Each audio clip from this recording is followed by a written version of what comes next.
নমস্কার বন্ধুরা, কেমন আছেন সবাই? গল্প যেখানে সত্যি চ্যানেলের আরও একটি নতুন গল্পে আপনাদের সকলকে স্বাগত জানাই।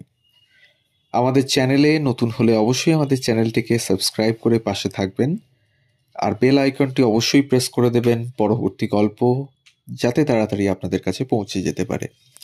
আমাদের গল্প পোস্ট করার সময় প্রতিদিন ঠিক সকাল 9টা থেকে 9:30। আজ তোমায় ডাকছি ওয়ারিসা, কবর থেকে কথা বলো। প্রেমের গ্রন্থে আজ কোনো নতুন পাতা খোলো। এক পাঞ্জাবের মেয়ে কেঁদেছিল একদিন, তাকে নিয়ে লিখেছিল সুবিশাল এক গাথা। আজ লক্ষ মেয়ে কাঁদছে, শোনো ওয়ারিসা তুমি কোথা?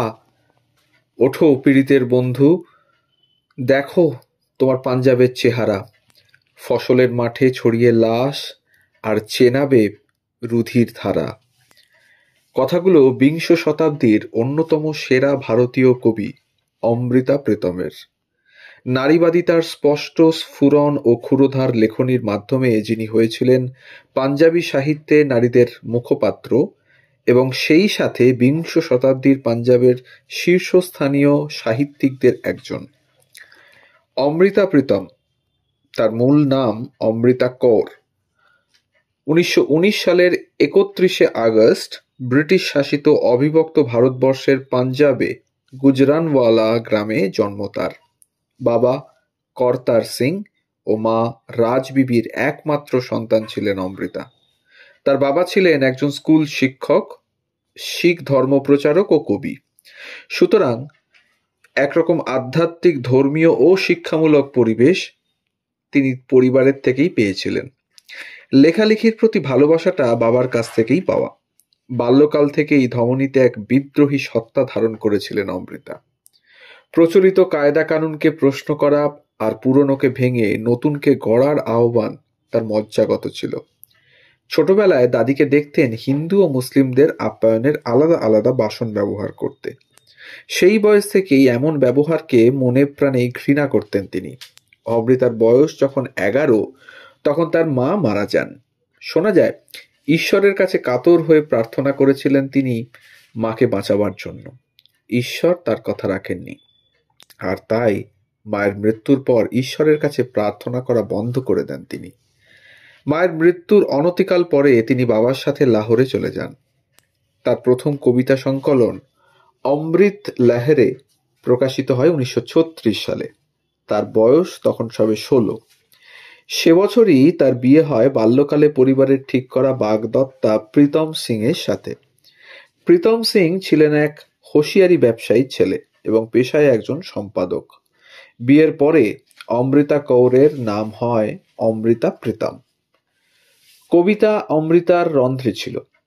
1936 থেকে 1943 সালের মধ্যে তার 6টি কাব্যগ্রন্থ প্রকাশিত হয়। 1944 সালে প্রকাশিত হয় অমৃতার কাব্যগ্রন্থ লোকপীড়। 43-এ বাংলার দুর্ভিক্ষ ও যুদ্ধবিধ্বস্ত অর্থনীতির তীব্র সমালোচনা করেন তিনি এ গ্রন্থে। কবিতাই ছিল তার প্রতিবাদের মন্ত্র এবং অস্ত্র। 1947 সালে দেশ বিভাগ নামক অমানবিক কর্মকাণ্ডটির সময় অমৃতার বয়স তখন 28। নিজের চোখের সামনে তিনি দেখলেন মানবতার এক বিশাল বিপর্যয়। পাঞ্জাবি শরণার্থী হয়ে লাহোর থেকে দিল্লিতে এসে উঠলেন অমৃতা। চলল লড়াই, জীবনটা নতুন করে শুরু করার। পারিপার্শ্বিকতার প্রভাবে অন্তর্জগতে জাগা তুমুল আলোড়নকে অমৃতাকে কবি হিসেবে করল আরো পরিণত, আরো গভীর। 1948 সালে তিনি সুগভীর মর্মযাতনা নিয়ে লিখলেন আজ আখ্যা ওয়ারিস শানু। 1950 সালে অমৃতা লিখলেন উপন্যাস পিঞ্জর। দেশ বিভাগের সময় পাঞ্জাবের মেয়েদের দুর্দশা সূক্ষ্মভাবে ফুটিয়ে তুললেন এই উপন্যাসে। এতে রাজনৈতিক প্রেক্ষাপটের পাশাপাশি সামাজিক অসঙ্গতির প্রতিরূপও ফুটে তুলেছেন তিনি। বিশেষ করে পরিবারের হাতে অসহায় ও গুরুত্বহীন দুর্বিষহ নারী জীবন এর মূল উপজীব্য হয়ে এসেছে।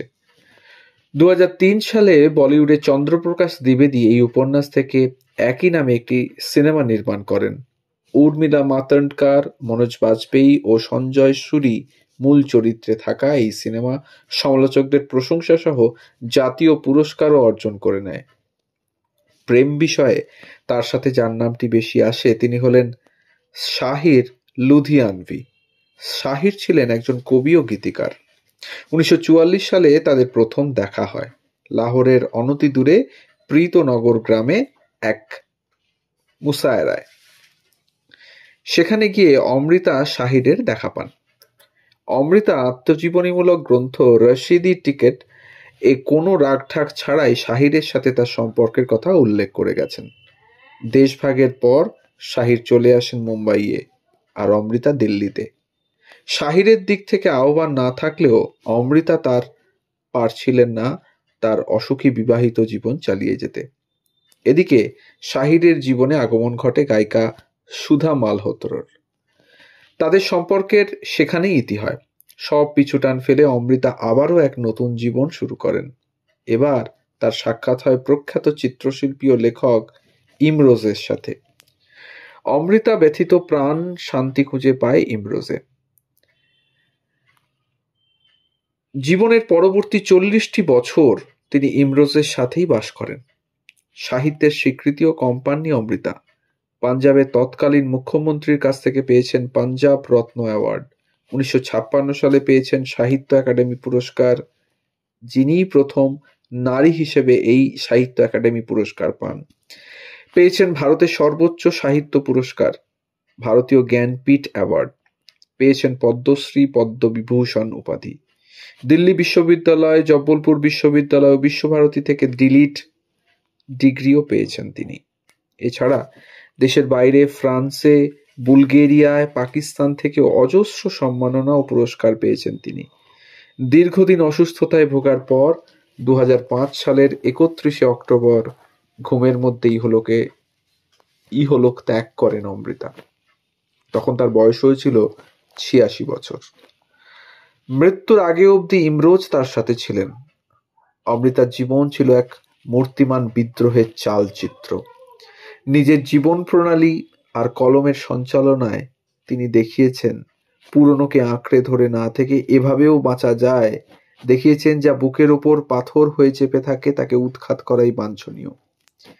তিনি শিখিয়েছেন ভয়হীন হয়ে গর্জে ওঠাতেই প্রগতির অঙ্কুর পরিপুষ্ট হয়। নিজ জীবন ও কর্ম দিয়ে তাই তিনি হয়ে উঠেছিলেন পাঞ্জাবের নারীদের নতুন যুগের দিক নির্দেশক। তো এই ছিল আজকের গল্প। আমাদের গল্প যদি ভালো লাগে তাহলে অবশ্যই আমাদের চ্যানেলটিকে সাবস্ক্রাইব করুন, বেল আইকনটিকে প্রেস করে রাখুন, কমেন্টের মাধ্যমে জানান কেমন লাগছে। ভালো লাগলে কাছের মানুষদের সাথে শেয়ার করুন। সবাই ভালো থাকুন। ধন্যবাদ।